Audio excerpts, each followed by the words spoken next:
Hi guys, welcome to I dream. నేను మీ Chanakya. Guys, మరి ప్రతి ఒక్క సినిమా కూడా రిలీజ్ అవ్వడం అనేది కూడా మనం చూస్తున్నాము. ఆనాటివి ఇప్పుడు రిలీజ్ అవుతున్నా కానీ ఏమవుతుందంటే, అరే ఈ సినిమా వస్తే బాగుంటారా భయ్ అని చెప్పేసి మనం అనుకున్న దానిలలో ఫస్ట్ గుర్తొచ్చేది జగదేక వీరుడు అతిలోక సుందరి. మరి ఆ మూవీ May 9th రిలీజ్ చేయబోతూ ఉన్నారు. అండ్ దానికి అంటే మళ్ళీ రిలీజ్ చేయడానికి అశ్విని దత్ గారు కానీ అండ్ మెయిన్గా వైజయంతి మూవీస్ వాళ్ళు పడిన కష్టం గురించి చెప్తూ ఉంటే ఎంతో ఇంత జరిగిందా అని అనిపిస్తుంటుంది. కాకపోతే రిలీజ్ టైంలో కూడా, మెయిన్గా రిలీజ్ అవుతున్న టైంలో కూడా మరి అశ్విని దత్ గారు పడిన కష్టం కానీ ఈ మూవీ వెనకల ఎవరికీ తెలియని అన్నోన్ ఫ్యాక్ట్స్ అనేది కూడా చెప్పడానికి ఇప్పుడు మనతో పాటు కూడా ఉన్నారు. మరి ఫిలిం క్రిటిక్ అలాగే సీనియర్ జర్నలిస్ట్ భరద్వాజ్ గారు. మరి సార్ని అడిగి బోల్డైన విషయాలు అతిలోక సుందరి గురించి, జగదేక వీరుడి గురించి, ఇద్దరు గురించి తెలుసుకుందాం. Hi sir. నమస్తే సార్. నమస్తే సార్. తెలుగు సినీ చరిత్రలోనే one of the classical movie, అలా చరిత్రలో నిలబడిపోయిన మూవీ అంటే జగదేక వీరుడు అతిలోక సుందరి.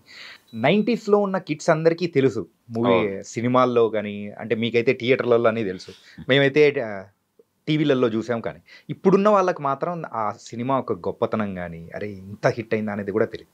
అయితే ఫస్ట్ ఆ మూవీ వెనకలు ఉన్న అన్నోన్ ఫ్యాక్ట్స్ మీరు చెప్తే ఇంకా బాగుంటుందని అనుకున్నాం. అంటే చిరంజీవి శ్రీదేవి కాంబినేషన్లో ఒక సినిమా రావాలి అంటే వాళ్ళు స్టార్స్ కాకముందు, శ్రీదేవి స్టార్గా ఉన్నప్పుడే చిరంజీవి ఇంకా ఎదుగుతున్నటువంటి దశలో వాళ్ళిద్దరు కాంబినేషన్లో 2 సినిమాలు వచ్చాయి. ఓకే. దీనికంటే ముందే ఒకటేమో మోసగాడు అనే సినిమా, రాఘవేంద్రరావు గారే డైరెక్టర్, క్రాంతి కుమార్ గారి బ్యానరు, ఓకే, శోభన్ బాబు హీరో, శ్రీదేవి హీరోయిన్, అందులో విలన్ చిరంజీవి. ఓకే. అది ఒక సినిమా వచ్చింది. అందులో శ్రీదేవి డ్యూయల్ రోల్. అందులో ఒక శ్రీదేవితో చిరంజీవికి ఒక పాట కూడా ఉంటుంది.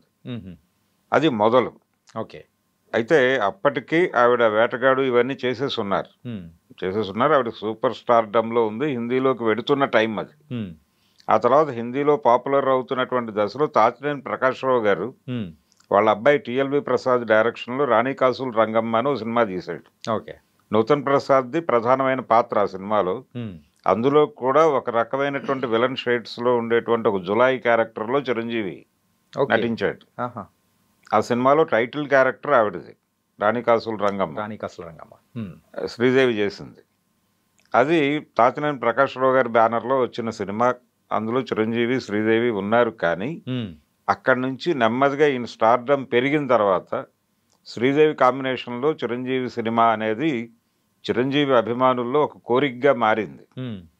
మారి ఆ డిమాండ్ వస్తున్నటువంటి దశలో ఆవిడే ఒక సినిమా అనౌన్స్ చేసింది చిరంజీవి కాంబినేషన్లో, తన సొంత బ్యానర్లో శ్రీదేవి అనౌన్స్ చేసి కోదండరామిరెడ్డి గారిని డైరెక్టర్గా పెట్టుకుంది. బప్పీలహరి గారు మ్యూజిక్ డైరెక్టర్, ఎండమూరి వీరేంద్రనాథ్ గారు స్క్రిప్ట్ రైటర్.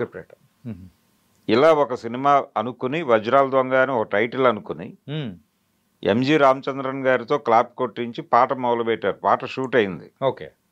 షూట్ అయిన తర్వాత సినిమా ఆగిపోయింది. అది ఆగిపోవడానికి కారణం ఏంటంటే స్క్రిప్ట్లో ఈ 2 క్యారెక్టర్లని ఎలా బ్యాలెన్స్ చేయాలి అనే దగ్గర కన్ఫ్యూజన్ ఏర్పడి ఈ గందరగోళం మధ్య సినిమా ఆగింది. ఆవిడ ప్రాజెక్ట్స్తో ఆవిడ బిజీగా ఉండేది, ఈయన హడావిడిలో ఈయన ఉండేవాడు. మధ్యలో ఈ స్క్రిప్ట్ పట్టుకొని కొంతకాలం ట్రావెల్ చేసి డ్రాప్ అయ్యాడు ఈయన వీరేంద్రనాథ్ గారు. ఓకే. అలా ఆగిపోయింది అది. అంటే ఇలాంటి కొన్ని తీరని కోరికలు అలా ఉండిపోయినాయి కోదండరామిరెడ్డి గారిలో. ఒకటి ఆ సినిమా, రెండోది చిరంజీవి బాలకృష్ణ వీళ్ళిద్దరిని పెట్టో మల్టీ స్టారర్ తన బ్యానర్లో చేయాలని ఆయన తీవ్రమైన ప్రయత్నాలు చేసి భంగపడ్డాడు. ఇప్పటికీ ఆ కళలో ఉన్నాడు ఆయన, కోదండరామిరెడ్డి. ఓకే. అలా కోదండరామిరెడ్డి గారి కాంబినేషన్లో ఈ కాంబినేషన్ రావాల్సి ఉంది, శ్రీదేవి చిరంజీవి సినిమా వజ్రాల దొంగ అనే టైటిల్తో. అది ఆగిపోయింది. అది ఆగిపోయిన తర్వాత ఇంకా ఈ కాంబినేషన్ వర్కౌట్ కాదు అనుకున్నారు. అప్పటికి మిస్టర్ ఇండియా అనే సినిమా ఒక పెద్ద హిట్ ఉంది అక్కడ, శ్రీదేవిది, అనిల్ కపూర్ శ్రీదేవి కాంబినేషన్లో. ఆ సినిమాని తెలుగు రీమేక్ చేస్తే ఎలా ఉంటుంది అనే ఆలోచన కూడా వచ్చింది చిరంజీవితో. ఓకే. కానీ ఆ క్యారెక్టరు అప్పటి చిరంజీవి ఇమేజ్కి సెట్ అయ్యేటువంటి పరిస్థితి కాదు. అందుకని ఆయన ఓకే చెప్పే కండిషన్లో లేడు ఆ కథకి. అట్లా టోటల్గా ఆ ప్రాజెక్ట్ ఆగిపోయిన సందర్భంలో ఈయన అప్పటికి ఆఖరి పోరాటం చేస్తున్నాడు శ్రీదేవి నాగార్జున కాంబినేషన్లో. ఓకే, రాఘవేంద్రరావు అశ్విని దత్ గారు. అశ్విని దత్ గారు. ఓకే. రాఘవేంద్రరావు గారికి ఒక కొత్త పద్ధతి మొదలైనటువంటి దశ అది. ఆయన ఒక చిన్న టర్న్ తీసుకున్నాడు. ఓకే. ఆఖరి పోరాటం ముందు ఆయనకు కొంచెం ఫ్లాప్స్ ఉన్నాయి.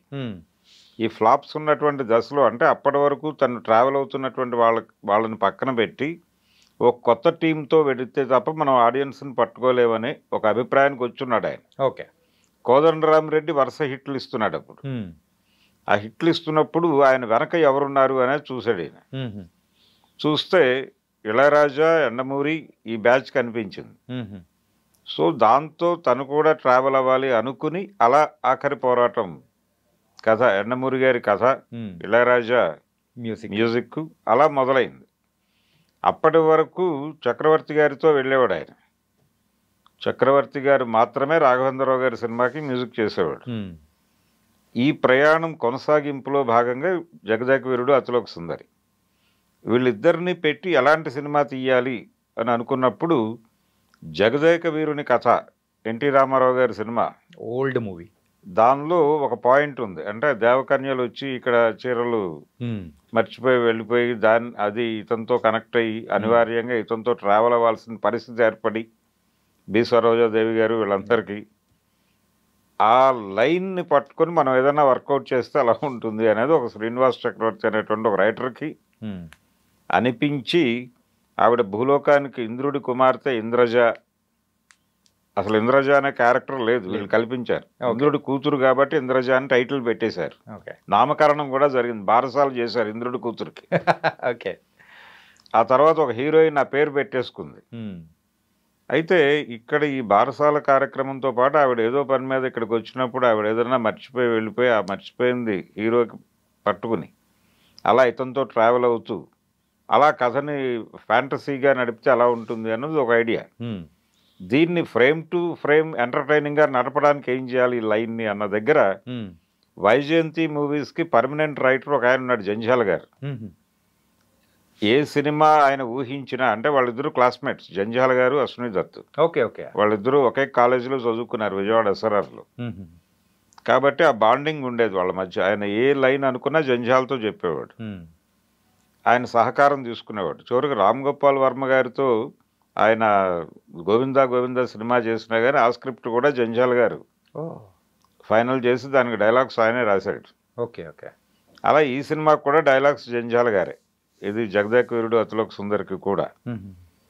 ఇది లైన్ ఎలా డెవలప్ చేయాలి, ప్రతి సీన్ని ఎంటర్టైనింగ్గా ఎలా నడపాలి అన్న దగ్గర ఇంకా చాలామందిని ప్రవేశపెట్టారు. యండమూరి వీరేంద్రనాథ్ గారు ఎంటర్ అయ్యాడు దానిలోకి. తర్వాత అదే టైంలో తమిళ్లో మంచి హిట్స్ ఇస్తున్నటువంటి క్రేజీ మోహన్ అని ఒక రైటర్ ఉన్నాడు. అంటే కమల్ హాసన్కి సంగీతం శ్రీనివాసరావు గారికి మేజర్ హిట్స్ ఇచ్చినటువంటి రైటర్ అతను. అతన్ని ఇన్వాల్వ్ చేశారు అనేది మనకు అర్థమవుతుంది ఆ సినిమాలో కొన్ని షార్ట్స్. అంటే తమిళ ఆర్టిస్టులను కూడా పట్టుకొచ్చారు ఈ సినిమాలోకి.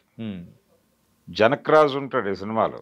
వీళ్ళందరూ అంటే అలా ఒక విచిత్రమైనటువంటి లోకంలోకి ప్రపంచాన్ని తీసుకెళ్ళిపోవాలి ప్రేక్షకుల్ని అని అనుకుని డిజైన్ చేసినటువంటి ఒక ఫ్యాంటసీ సినిమా ఇది. అలా డిజైన్ చేసి చాలా కష్టపడి సినిమా చేశారు. ఇళయరాజా గారు అద్భుతమైనటువంటి ట్యూన్స్ ఇచ్చాడు. వేటు సుందరామూర్తి గారు జ్వరంతో కూడా ఆ పాట చేశాడు ఆయన. ఏది అమ్మని కమ్మని దెబ్బ అనే పాట షూట్కి ఆవిడ, ఆ పాటకి ఆయనకు ఫేవర్ ఉంది చిరంజీవికి. అయితే ఆవిడ అబ్రాడ్ వెళ్ళిపోతుంది, డేస్ అయిపోయినాయి, వీళ్ళ దగ్గర కాల్ షీట్లు అయిపోయినాయి, కంప్లీట్ చేయాలి. మళ్ళీ వదిలేస్తే ఆవిడ తిరిగి రావడానికి టైం పడుతుంది. అప్పటి వరకు వెయిట్ చేయటమా చేసేయటమా అంటే లేదు చేసేద్దామని చెప్పేసి ఈయన ముందుకొచ్చాడు, కంప్లీట్ చేసి పంపించారు ఆవిడ్ని. ఇలాంటి విచిత్రమైన సందర్భాల్లో కూడా సినిమాని ముందుకు తీసుకెళ్లారు ఒక స్పిరిట్తో. తీసుకెళ్ళి తీరా రిలీజ్ చేసే టైంకి వీళ్ళకి వాతావరణం అనుకూలంగా లేదు. అప్పుడు తుఫాను విపరీతంగా, మొత్తం అంతా రైన్స్ గందరగోళంగా ఉంది. కమ్యూనికేషన్ నెట్వర్క్ అంతా డిస్టర్బ్ అయిపోయి రోడ్లు పాడైపోయి ఆ గందరగోళం మధ్యలో సినిమా రిలీజ్ అయింది. అది కూడా మే 9 ఆ రోజులో కూడా మే 9 రిలీజ్. అది సెంటిమెంట్ ఆయనకు. అదే డేట్న మహానటి వేశాడు కావాలని, అది హిట్ అయింది. అదే డేట్ని విశ్వంభర వేయాలని చిరంజీవి గారు అనుకున్నాడు. మే 9 ఇది హోల్డ్ చేసి వదిలేశారు. ఆ సినిమాకి సంబంధించిన ఇంకా వర్క్ కంప్లీట్ కాక వదిలిపెట్టేశారు ఆ డేట్ని. కానీ ఆ డేట్లో ఏదో ఒకటి ఉండాలని చెప్పి ఇప్పుడు మళ్ళీ జగదేక వీరుడు అతిలోక సుందరినే తీసుకొచ్చారు. ఈ సినిమా రిలీజ్ అయ్యి తుఫాను హడావిడి, ఒకవైపు ఎన్టీ రామారావు గారు ఈ తుఫాన్ బాధితుల్ని పరామర్శించడం కోసం ఆయన టూర్లో ఉన్నాడు. అప్పుడు ఆ టూర్లో వీళ్ళు వెడుతున్నటువంటి రోడ్లో ఆయన అట్నుంచి జనాలని పరామర్శిస్తూ వస్తున్నారు. వీళ్ళేమో సక్సెస్ టూర్లో ఉన్నారు. అశ్విని దత్ గారు, చిరంజీవి, రాఘవేంద్రరావు, ఈ బ్యాచ్ అంతా. ఆయన కాన్వాయ్ వస్తుంది, వీళ్ళు ఎదురెళ్ళి ఆపి వెళ్ళి ఆయన కలిశారు. కలిసి ఇలా వర్షాలు గందరగోళంగా ఉంది పరిస్థితి, మేము తిరుగుతున్నాము, ఏమైపోతుందో ఏమిటో అర్థం కావట్లేదు సినిమా అన్నట్టు ఈయన అశ్విని దత్. అంటే అక్కర్లేదు, జగదేక వీరుడు ఉన్నాడు, అలాగూ అతిలోక సుందరిని కూడా యాడ్ చేశారు కాబట్టి డెఫినెట్గా సినిమా నడిచిపోతుంది, నువ్వు టెన్షన్ పడద్దు, ఇది 2-3 days క్రైసిస్సే, ఈ 2-3 రోజుల తర్వాత పరిస్థితి సర్దుకుంటుంది, ఆల్రెడీ మౌత్ పబ్లిసిటీ జరుగుతోంది కాబట్టి నువ్వేమో ఆందోళన పడద్దు అని చెప్పి చెప్పాట ఆయన. అలా నిజంగానే అది వర్కౌట్ అయ్యి పెద్ద హిట్ అయింది. రామారావు గారికి ఆ టైంలో జగదేక వీరుని కథ ఏ రేంజ్ హిట్నిచ్చిందో మళ్ళీ చిరంజీవి గారికి అదే ఫ్యాంటసీ కథతో ఇదో పెద్ద హిట్ ఇచ్చింది. ఆయనకి డ్రీమ్ అది, ఇప్పటికీ ఆయనకు ఆ కోరిక ఉంది. చిరంజీవి అంటే పాతాళ భైరవి లాంటి సినిమా చేయాలి అని మహానటి సక్సెస్ మీట్లో నాగశ్విని అడిగాడు ఆయన. నాతో పాతాళ భైరవి లాంటి సినిమా ఏదైనా చేయొచ్చు కదా అన్నాడు ఆయన. ఓకే, ఆ కోరిక ఉంది ఆయనకి ఇప్పటికీ. అంటే అన్ని జానర్స్లోనూ సినిమాలు చేయాలి. ఆయన ఫోక్ చేశాడు రామారావు గారు, తర్వాత పౌరాణికాలు చేశాడు, అన్నీ చేశాడు. ప్రతి చోట ల్యాండ్ మార్క్ సినిమాలు ఉన్నాయి, ప్రతి జానర్లోనూ, జానపదాల్లోనూ, పౌరాణికాల్లోనూ, చారిత్రాత్మకాలు అన్నిట్లోనూ. అలాంటి ఒక కెరియర్ తనకి లేకుండా టైమ్లీ వచ్చిన సినిమా వచ్చినట్టు చేసుకుంటూ వెళ్ళిపోయాడు ఆయన. అందుకని ఆ వెలితి ఉంది, ఆయన ఫీల్ అవుతాడు. అందుకని ఏదైనా ఇలాంటిది కనిపించినప్పుడు అడుగుతాడు ఆయన, ఓకే నాతో అలాంటి కథ చేయొచ్చు కదా అని. అలా ఆయన కళలో అంటే పిల్లలు ఎక్కువగా చిరంజీవి గారు అంటే అడ్మైర్ అయ్యేవారు ఆ టైంలో. ఆయన విజయ సూత్రం అదే, పిల్లలు తల్లిదండ్రులను థియేటర్లుగా లాక్కెళ్ళినటువంటి సందర్భం. అంటే ఆ ఏరియాలో ఆయనకి పాపులారిటీ ఎక్కువ పిల్లల్లో, వాళ్ళని పట్టుకునేటువంటి కథలతో సినిమాలు చేయాలి అనేటువంటి ఆలోచన చిరంజీవికి ఉండేది. అందుకని ఎంవి రఘు డైరెక్టర్ అయినప్పుడు కళ్ళు సినిమాతో ఆయన డైరెక్టర్ అయ్యాడు. ఓకే, అయినప్పుడు ఈ గల్లివర్ సాహసయాత్రలు లాంటి సినిమా ఏదైనా మనం చేస్తే బాగుంటుంది, అలాంటి కథ నువ్వు తయారు చేసుకో, నేను డేట్స్ ఇస్తాను అన్నాడు ఈయన చిరంజీవి. అది వర్కౌట్ అవ్వలేదు, కానీ ఆ కోరిక ఉండేది ఈయనకి. ఆ కోరిక తీర్చిన సినిమా ఇది జగదేక వీరుడు అతిలోక సుందరి అనేది. అందుకని ఇందులో ఈ పిల్లల్ని అంటే అనాథ పిల్లల్ని వాళ్ళకి ఆశ్రయం కల్పించేటువంటి ఒక గైడ్ క్యారెక్టర్గా మలచటం వెనకాల కూడా వ్యూహం అదే. ఆయనకున్నటువంటి ఈ బాల సైన్యాన్ని సినిమాతో కనెక్ట్ చేయాలి అనే ఉద్దేశంతో ఆ క్యారెక్టర్లను డిజైన్ చేశారు. ఈ డిజైనింగ్ ప్రోగ్రాంలో ఎండమూరి గారి కంట్రిబ్యూషన్ ఉంది, జంజాల గారి కంట్రిబ్యూషన్ ఉంది. అలాగే ఆయన డైలాగ్స్ చాలా అద్భుతంగా పేలినాయి సినిమాలు. మానవా మానవా అని ఆవిడ, నేను ఇంకా నువ్వు మానవా అని చెప్పి ఈయన అంటాం. అలాగే అధరములు అదురుతున్నవి అంటుంది ఆవిడ మిరపకాయ బజ్జీ తిని. ఇలాంటి డైలాగ్స్ అన్నీ కూడా చాలా బాగా వర్కౌట్ అయినాయి. అలాగే అమరీష్ పురితో చేయించినటువంటి క్యారెక్టర్, ఆ గ్రాండియర్, ఇవన్నీ సినిమా నెక్స్ట్ లెవెల్కి వెళ్ళింది.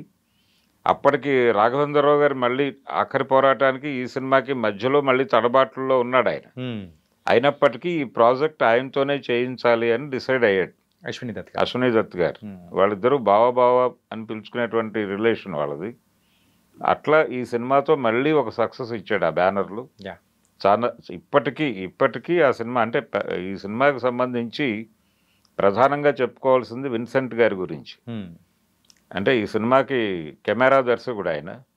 రాఘవేంద్రరావు గారు తెర మీద ఏం చూపించదలుచుకున్నాడో అది యాజ్ ఇట్ ఈజ్గా అదే వచ్చేటట్టుగా తీవ్రమైనటువంటి కృషి చేశాడు ఆయన. ఆ రోజుల్లో ఏమీ లేవు, ఏది ఈ విఎఫ్ఎక్స్లు ఈ గొడవ లేదు, కంప్యూటర్ ఎయిడెడ్ సర్వీసెస్ లేవు. ఏది జరిగినా కెమెరాతోనే జరగాలి, ఏం చేసినా కెమెరాతోనే చేయాలి. అందుకని శ్రీదేవి గారు అక్కడి నుంచి రావటము, ఇవన్నీ ఇవన్నీ సెట్స్లో ఆయన లైటింగ్ ఆ స్కీమింగ్లో భాగంగా చేసినటువంటి షార్ట్స్. అందుకని ఈ సినిమా ప్రత్యేకత విన్సెంట్ గారు, ఆయన క్రెడిట్ కూడా ఉంది ఈ సినిమాలో, ఆయన కంట్రిబ్యూషన్ ఉంది. అందుకని జగదేక వీరుడు అతిలోక సుందరి అనగానే చిరంజీవి, శ్రీదేవి, ఆ తర్వాత రాఘవేంద్రరావు గారు, అలాగే అశ్విని దత్ గారు ప్రొడ్యూసరు, రైటర్లు, వీళ్ళందరికీ ఎంత షేర్ ఉందో అంతే షేరు విన్సెంట్ గారికి కూడా ఉంది. ఇప్పటికీ గుర్తుండిపోయే మూవీలాగా నిలబడిపోవడానికి గల మెయిన్ రీజన్ అంటే ఏం చెప్తారు సార్ ఈ మూవీ ప్రత్యేకత?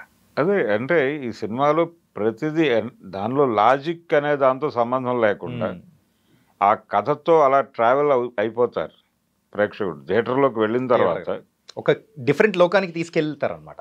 తీసుకెళ్తాడు. అది ఫ్యాంటసీలో తీసుకెళ్ళటం అనేది ప్రోగ్రామే అది. అంటే గతంలో కూడా ఇప్పుడు జగదేక వీరుని కథలో జరిగింది కూడా అదే, జరుగుతుందా లేదా అనే దాంతో దేవకన్యలు వచ్చి ఇక్కడ ఏదో స్నానం చేసేవన్నీ మర్చిపోయి వెళ్ళిపోవడం ఏంటి, ఈయన హోల్డ్ చేయటం ఏంటి, ఇదంతా ఇల్లాజికల్ వ్యవహారమే.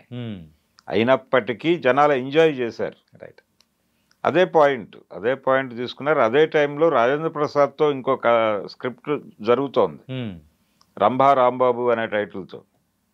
అది కూడా ఇలాంటి లైనే. ఆ సినిమా ఈ సినిమాకి ఏమన్నా క్లాష్ వస్తుందా అనే ఇది కూడా వీళ్ళు చెక్ చేసుకుని సినిమాని రిలీజ్ పెట్టుకున్నారు. ఓకే, అది వర్కౌట్ అయింది, ఇది వర్కౌట్ అయింది. ఈ తరహా కథలు సరదాగా థియేటర్కి వెళ్ళిన జనాలు ఎంజాయ్ చేస్తారు. ఆ ఎంజాయ్ చేసేలాగా అంటే లాజిక్ వైపు జనాలు మళ్ళకుండా ఉండే అంత ఎంగేజ్ చేయాలి. అంత ఎంగేజ్ చేశారు ఈ సినిమాలో. ఆ ఎంగేజ్ చేయటానికి ఇంతమంది రచయితలను మోహరించారు. ఓకే, ఎండమూరి గారిని, జంజాల గారిని, క్రేజీ మోహన్ని, వీళ్ళందరినీ మోహరించడం వెనకాల వ్యూహం ఇదే. ఓకే, జంజాల గారు, అలాగే శ్రీనివాస్ చక్రవర్తి, వీళ్ళందరూ కలిసి, వీళ్ళందరి కంట్రిబ్యూషన్ ఉంది ఆ సినిమాలో. ఓకే, తెర మీద అది కనిపిస్తుంది. అలాగే శ్రీదేవి పెర్ఫార్మెన్స్, అలాగే సుందరం మాస్టర్, ఆయన ఈ సినిమాలో డ్యాన్సులు కొత్తగా ఉంటాయి. అప్పటి వరకు చిరంజీవి చేసినటువంటి డ్యాన్సులు వేరు, ఈ సినిమాలో డ్యాన్సులు వేరు. ఇక్కడి నుంచి ఒక ట్రెండ్, వేరే ట్రెండ్ మొదలైంది. ఈ ట్రెండ్కి ఇమ్మీడియట్గా కొండవీటి దొంగలో కొనసాగింపు కనిపిస్తుంది. దీని తర్వాత సినిమానే అది. ఆ సినిమాలో కూడా ఇళయరాజా గారి మ్యూజిక్, అక్కడ కూడా ఇదే కొరియోగ్రాఫర్, అక్కడ కూడా సుందరం గారే, ప్రభుదేవ ఫాదర్. ఆయన పర్టికులర్గా పాటలకు అప్పటి వరకు అలవాటు పడినటువంటి స్టెప్పులకి భిన్నంగా నడవటం అనేది కూడా జనాలకు కొత్తగా అనిపించింది. శ్రీదేవి, చిరంజీవి వాళ్ళ కాంబినేషన్లో డ్యాన్సులు ఎలా ఉంటాయి చూడాలి అని కలలుగా అన్నటువంటి చిరంజీవి అభిమానులకి రెట్టింపు వాళ్ళ కోరికను తీర్చాడు ఆయన, సుందరం మాస్టర్. అందుకని ఆయనకి కూడా ఈ సినిమా విషయంలో ఆయన క్రెడిట్ కూడా ఉంది, ఆయన కంట్రిబ్యూషన్ ఉంది, దాన్ని కూడా గుర్తించాలి. Nice sir. ఏంటంటే జగదేక వీరుడు అతిలోక సుందరి అప్పుడే కాకుండా ఇప్పుడున్న వాళ్ళకి కూడా ఎంటర్టైన్ చేయడానికి కూడా రిలీజ్ చేయడం అనేది కూడా చాలా హ్యాపీ అనిపిస్తుంది. దాని వెనకల మరి అయితే ఆ రీల్ దొరకలేదు, దానికి పడిన కష్టం అశ్విని దత్ గారి టీం కానీ అన్ని చెప్తూ ఉంటే ఓ ఇంత పడ్డారు, ఏదైతే ఉంది ఫైనల్ గా తీసుకొని వస్తున్నారు అన్నప్పుడు చాలా హ్యాపీ. డిజిటల్లోకి తీసుకొచ్చినప్పుడు దాని ఇబ్బందులు దానికి ఉంటాయి. అంటే ప్రతి ఫ్రేము ప్రాపర్గా ఉండాలి. ఎక్కడైనా ఇబ్బందులు ఉంటే చాలా, అంటే కొన్ని తీసేశారు, దొరకనివి పాటలు తీసేసి రిలీజ్ చేసినటువంటి సినిమాలు కూడా ఉన్నాయి. కానీ అలా ఇబ్బంది పడకూడదు, అంటే థియేటర్లోకి వెళ్ళినటువంటి ప్రేక్షకులు ఏదో మిస్ అయ్యాం అనేటువంటి ఫీలింగ్ రాకూడదు అని చెప్పి ప్రతిదీ జాగ్రత్తగా తిరిగి, అది ఎక్కడో విజయవాడ లాంటి చోట దొరికితే పట్టుకొచ్చి ఆ ప్రింట్ దాని నుంచి తీసుకుని, నిజానికి ఇవన్నీ కూడా ఫిల్మ్ ఆర్కైవ్స్లో ప్రిజర్వ్ చేయాలి. ఇప్పుడు మనకు ఆర్కైవ్స్ అనేది క్లోజ్ అయింది సందర్భం, పూణేలో ఉండేది. ప్రతి ప్రింట్ అక్కడ సేవ్ చేయాలి, కానీ ఇప్పుడు లేదు, వ్యవస్థ పోయింది. ఈ మధ్య కాలంలోనే వెనక్కి వెళ్ళింది అది. కాబట్టి ఏదో తిప్పలు పడి మొత్తానికి ప్రేక్షకుల్ని ఆనందింప చెయ్యాలి అనే ఉద్దేశంతో, అలాగే చిరంజీవి గారి అభిమానుల్ని మరీ ఒక్కసారి ఛార్జ్ చేయాలి అనేటువంటి ఉద్దేశంతో కూడా ఈ సినిమాని రిలీజ్ చేస్తున్నారు. రేపు మళ్ళీ థియేటర్లో ఏ మేరకు అది హడావిడి చేస్తుంది అనేది చూడాలి. Thank you so much sir. మొత్తానికైతే జగదేక వీరుడు అతిలోక సుందరి గురించి మరైతే చాలా చక్కటి, మాకు తెలియని విశేషాలు అనేది కూడా చాలా చక్కగా వివరించారు. Thank you so much.